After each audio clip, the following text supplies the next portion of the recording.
Trinidad's most feared gangs unite for peace. Leaders from 6, 7, 8, and 9 agreed to put differences aside.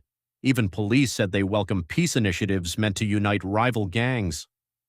Rival Trinidad artists K-Man and Plumpy Boss have signed a truce, marking a dramatic shift in a rivalry that has long been associated in public discourse with the opposing 6 and 7/Rasta City factions. The agreement was announced on Saturday, August 22nd, during a media briefing at Homeland Security Minister Roger Alexander's Tunapuna constituency office, where both artists appeared alongside Alexander and Justice Minister Devesh Maharaj. The minister's involvement gives the reconciliation significance beyond the music industry, particularly against the backdrop of years of violence involving artists, aspiring performers, and others associated with the Trinidad movement. K-Man, whose real name is Kashif Sankar, previously performed as Kaman 6X. Sankar has denied being a gang member, although he was charged in February 2024 under the Anti-Gang Act with being a gang member and professing to be a gang member. He was granted $40,000 bail. Plumpy Boss, whose real name is Meskash Emmanuel, was similarly charged in July 2024 with gang-related offenses and granted $350,000 bail with a surety. Both men have survived gun violence.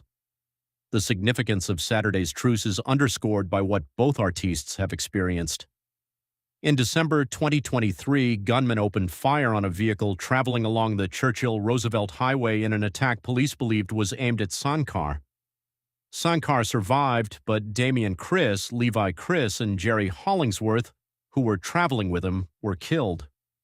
An innocent woman inside her home was also struck and killed by gunfire, bringing the death toll to 4. The attack followed another shooting in October 2023 in which Sankar was targeted in Woodbrook and another man was injured. Plumpy Boss also survived a serious shooting overseas. In July 2024, Emmanuel traveled to St. Martin to perform and was shot several times after the performance.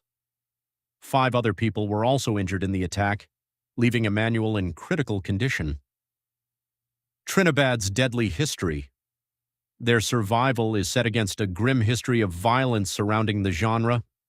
Several artists and emerging performers have been killed over the years, including Kyle Rebel 6 George, Nkosi Fari Dan Bovel, Carlton CJ Dan Campbell, Daniel Mad Dog Hamilton, Keenan Craigman Craig, Brad Bailey, and Antonio Wacko Dan Reyes. The 2020 killing of Kyle Rebel 6 George remains particularly significant. He was shot dead at his home after reportedly participating in peace efforts involving rival factions.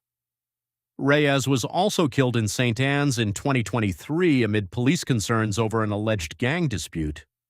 The violence has not been confined to artists. Innocent people and associates have also been caught in shootings linked to the wider tensions. That history makes Saturday's development more than a musical reconciliation.